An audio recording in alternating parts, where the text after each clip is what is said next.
Monseigneur, ce soir vous présidez votre dernière célébration diocésaine dans cette cathédrale. Dans quelques jours, vous allez quitter ce diocèse dont vous avez eu la charge pendant 8 ans. C'est l'occasion pour nous de vous dire au revoir et de vous remercier pour le ministère accompli parmi vous. Vous me permettrez, pour illustrer ce temps passé comme pasteur de l'Église qui se trouve à Nice, de partir de vos armoiries et de la devise les accompagnant. Elles y sont plus au-dessus de vous, oui. Vous avez choisi pour armoirie l'agneau pascal immolé. Paradoxe de la foi chrétienne, celui qui est livré sur la croix et celui qui est vainqueur.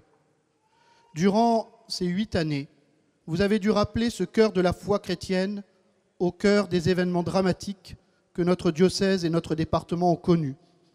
Les intempéries de 2015, la tempête Alex en 2020, l'attentat du 14 juillet ou l'attentat de la basilique Notre-Dame. À chaque fois, vous avez proclamé, face à ces situations douloureuses et terribles, l'espérance chrétienne de la victoire de la vie sur la mort. Durant votre épiscopat, il y a eu aussi le drame de la pédocriminalité, se révélant avec une ampleur insoupçonnée, tant au niveau de l'Église de France que dans ce diocèse. C'est la rencontre des victimes, l'accompagnement des prêtres soupçonnés ou condamnés, l'interrogation de comment nous avons pu en arriver là, tant de souffrances, de mal, de blessures, face auxquelles nos réponses ne seront jamais satisfaisantes et suffisantes. Pourtant, là aussi, l'agneau immolé est vainqueur. Il y a eu aussi la pandémie, pendant laquelle vous avez souhaité rester proche des fidèles, adressant des lettres spécifiques aux prêtres, aux catéchumènes, aux fiancés, aux soignants. Mais aussi la mise en place des réseaux sociaux comme moyen de garder le lien et de continuer d'annoncer l'Évangile. Votre devise est serviteur et témoin. Durant votre ministère épiscopal, vous avez été serviteur de ce peuple qui vous a été confié. Votre joie a toujours été d'aller à la rencontre des fidèles, de faire le tour des paroisses, de partager la parole de Dieu, de transmettre la foi qui vous anime. Avec votre accent chantant et votre force de conviction, vous avez été présent auprès des confirmants, des catéchumènes, des prisonniers, des enfants, des pèlerins, des migrants et de tant d'autres. Votre proximité et votre rapport simple ont toujours touché les fidèles. Les réactions au moment de l'annonce de votre départ manifestent ces relations qui se sont créées au fil des ans. Notre diocèse a aussi connu, durant votre épiscopat, la gestion de l'arrivée des migrants. Face à la détresse de ces hommes, femmes et enfants, vous avez voulu l'engagement du diocèse, en lien avec le diocèse de Vintimille-San Remo, celui de Monaco. Vous avez été témoin de la parole de l'Évangile. J'étais un étranger et vous m'avez accueilli.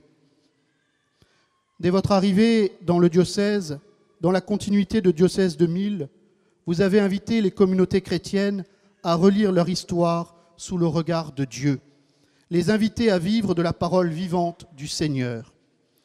Cela a conduit tout naturellement à Mission Azur, la volonté de transformer l'Église diocésaine en Église missionnaire, donnant la joie de l'Évangile à tous.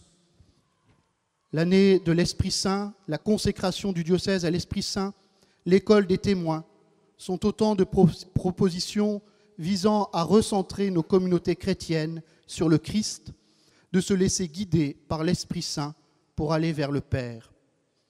Vous avez souvent cité un passage d'un saint évêque dont le nom du diocèse est une homophonie du nom d'une autre, Saint Grégoire de Nice, de commencement en commencement. Permettez-moi d'en donner la citation complète. « Ce qui est chaque fois saisi est certes beaucoup plus grand que ce qui avait été saisi auparavant. Mais comme ce qui est cherché ne comporte pas en soi de limite, la fin d'une découverte devient le commencement de la découverte de bien plus haut pour ceux qui s'y élèvent. Et celui qui s'élève ne s'arrête jamais d'aller de commencement en commencement. Et le commencement de bien toujours plus grand n'a jamais de fin. Jamais celui qui monte n'arrête son désir à ce qu'il connaît déjà. Mais s'élevant successivement par un autre désir à nouveau plus grand, à un autre supérieur encore, l'âme poursuit sa route vers l'infini à travers des ascensions toujours plus hautes. Dans quelques jours, vous allez quitter les responsabilités de ce diocèse pour un nouveau ministère dans la Cerdagne, dans le diocèse dont vous avez été pasteur avant ce diocèse. C'est un commencement. Mais comme les commencements précédents, il vous permettra de continuer à chercher celui que vous servez. Que le Seigneur vous donne d'avoir un désir toujours plus grand de le suivre et qu'il vous donne des biens spirituels toujours plus grands pour poursuivre votre course dans la foi. Comme le disait l'apôtre saint Paul, « Quant à moi, je ne pense pas avoir déjà saisi cela.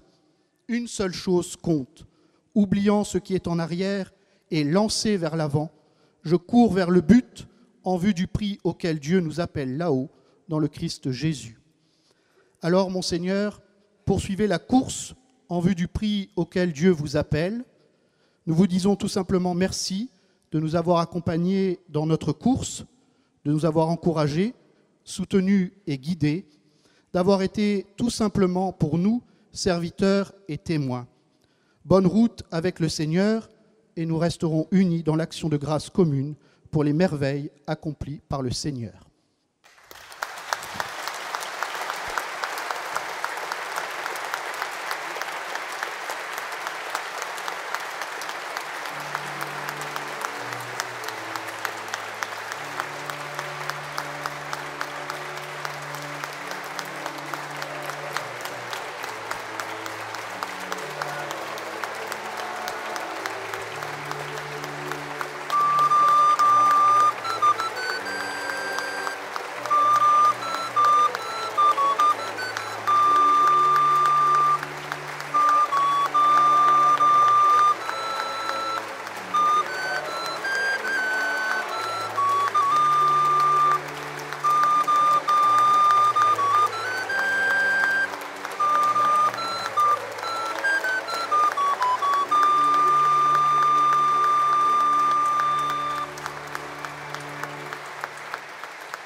Tout arrive, même ça.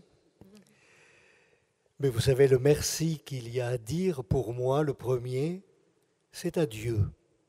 Dieu. Merci. Et je rends grâce pour son œuvre. Son œuvre, là où je suis passé, c'est lui qui a travaillé. Et c'est vrai que serviteur, ben voilà, serviteur. Mais c'est Dieu qui travaille, c'est lui qui envoie.